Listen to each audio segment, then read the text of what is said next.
tell me, these protests, did they just start last night or have they been going on? Was last night the first night? We have had a few pro-Palestinian protests on campus um, since the assault on Gaza. But the encampment specifically started Wednesday, Wednesday afternoon, I believe. Okay. And has it kind of slowly escalated or did it like really ramp up last night? How has your experience been? Um, I mean, my experience was that the protesters who were inside the encampment were peaceful. Um, we were just kind of minding our business. I was only able to really join um today or last yesterday, I guess, around Yeah. 4, because that is when the um student organizers, or I guess everyone was kind of a student organizer. I don't think it's fair to put like different specific titles on to people, but the people who were at the encampment got wind of the fact that they had to clear out by 7 p.m. Um, and if they were not to clear out, then the police would come in. Um, so they posted a call for bodies on their Instagram. And For so more I people showed, to come. yes, yeah, Hmm. yeah. And so that is when I first showed up. Gotcha. So you got there around, I don't know what time last night. I got there around 4 o'clock, Okay. and then I was there for probably about an hour and a half, and then I ran back to my dorm to drop some stuff off. And up until that point, I was unsure of whether or not I was going to stay until what was originally the 7 o'clock deadline, um, which was then pushed back until 10. Um, but it was then when I went home and I kind of thought it over a little bit and I decided that this was something that I was willing to risk being arrested to support.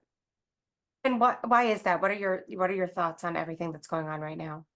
I think that it's absolutely atrocious, the sheer amount of bloodshed that has occurred in Gaza. I it's absolute. I mean, I really don't even have the words to describe it, to be completely honest. Every single day for the past few months, I have opened up my phone and I have seen videos of a child with an arm blown off, or a child lying on a table with half of its head open, or just the most atrocious things that you could really imagine. And it seems like a lot of the people in power do not care. And that was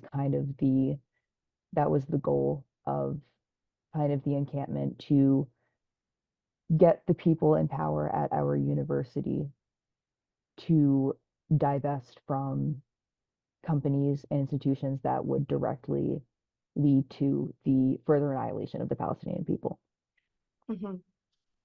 And so when you returned back to the encampment, um, saying whatever happens tonight happens, I want to be here. Mhm. What was the situation like when you got back there? Um, Very peaceful. We were kind of all going through different drills on how to kind of respond when inevitably police would show up, um, how we would respond to that. Um, there were, like cheers and stuff. We had community dinner, which was really lovely. I've personally never been in a space that has been as like kind of community centered as I was yesterday. And I think that that was something that was very special. So then the cops showed up and did the mood Yes. change immediately? I would say that we were prepared for the cops showing up. I don't think that anyone anticipated the level of violence and the level of brutality that they were going to use against us. Um, there was definitely, well, because it was like probably an hour's worth of us lined up in formation, forming a human chain around the encampment. Um, and just being like, we know that the cops are on campus. We know that they're making our way and making their way towards the encampment. It's just a matter of time now. So there was this kind of like nervous energy, but this sort of determination that we won't be silenced. We will not back down unless we are forcibly removed from the premises. So what happened? How did things escalate? So I can only really speak for the first 10 minutes or so of the cops entering Parker Quad.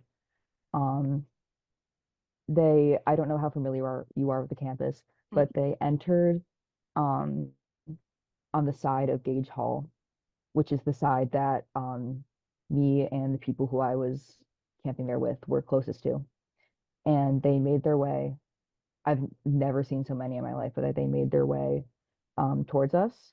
And they would occasionally stop, and then they stopped at the perimeter of the encampment. And then they breached the perimeter, and they kind of stood probably about 6 feet or so in front of us for a few minutes.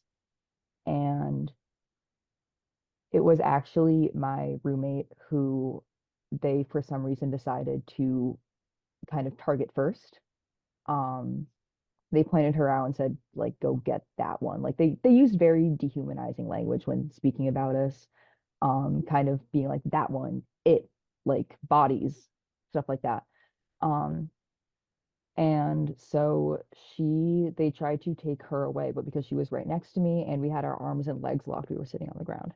Um, they were also kind of moving me as well. And when they couldn't get her up, they pulled me up. They pulled me, they yanked me. Um, and I was on the ground. And it was at that point that the boot of one of the state troopers, who did not have any sort of identification on them, no name, no number, went right into my mouth, and I could just taste like metallic. And we were told that if we were hurt, we yell, "You're hurting me, stop. I need medical help." So that's what I started to do. And they had me lying on the ground on my stomach. They handcuffed me with zip ties, and they said that they would get me to a medic, which never really happened.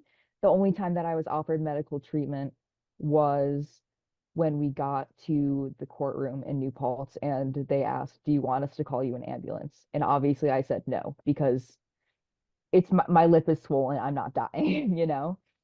Yeah. Um, but they started at that end, and then they just went the entirety of the human chain. And I don't honestly know what happened after that because I obviously was not there. Yeah.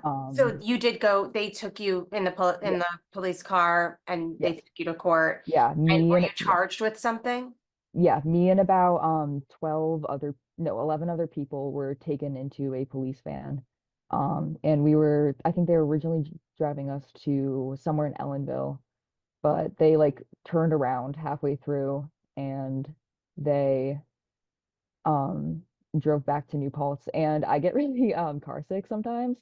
So we were like asking them, like, hey, where are you taking us? Because that's what we were told to do. We were told that the drivers would be more likely to tell us than the actual police on scene. Um, and they would not answer to any of our questions. And it was only when I was like, hey, what do I do if I vomit in your car? They were like, I don't care, just like do it. And I was like, okay, okay. Did not vomit. Yippee. Um, but yeah, they brought us to the courtroom where we were separated by sex, and we were kind of processed there, and they charged us with trespassing Trespassing. on our own campus that we pay money to be at. Um, how did you get home? There are groups of, I honestly do not know what the group name is, or if it's like even like a set group, but before we were arrested, we were told to write the number of, like, a phone number of this group that would contact us or get us into contact with attorneys who could represent us and could figure out rides home. And we didn't even have to call them. They didn't give us an option to call. Just because it felt much more casual than like we weren't like put in like a cell or anything. Weren't put in like a holding cell. Like we were put into like the courtroom and we were kind of just sitting there and then they would like call up person by person and answer questions. But when we all got out, there were three people waiting for us, being like, "Hi, we're with like this organization. We're gonna take you home." Okay, got it. And now here you are, Yep, here I basically. am. And so you've got the swollen lip, which I can definitely Yeah, see. yeah. Anything else, physically? I'm fine other than the swollen lip. I have friends who have abrasions on them. My roommate, they tied her zip ties way too tight and her hands were turning purple and they would not do anything about it until we got to the courthouse. I will say that there were a significant amount of students who were not as lucky as I was, specifically students of color.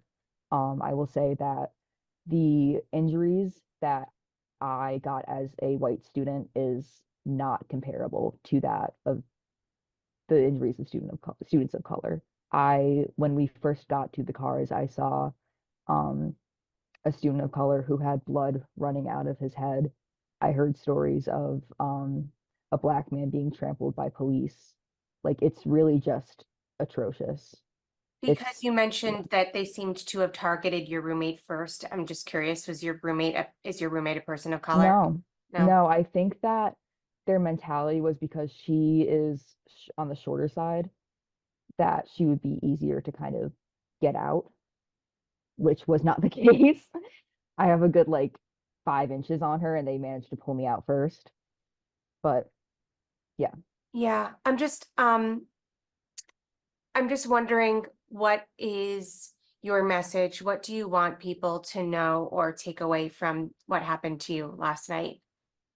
really, I just want the people to know that a lot of actually the majority of universities will preach that they are there for marginalized students, they're there for students of color, they're there for students who are going through atrocious things. I keep saying the word atrocious, I'm sorry, but it's like the only word that I can use to describe what's going on. But when push comes to shove and they are faced with the demand to lose money, in order to protect their students, they will not commit to it. It is entirely performative. And even a university like New Paltz, which prides themselves on being very diverse, very inclusive, and very like peace loving, like it's a very hippy dippy little town. That's kind of like the whole brand of it.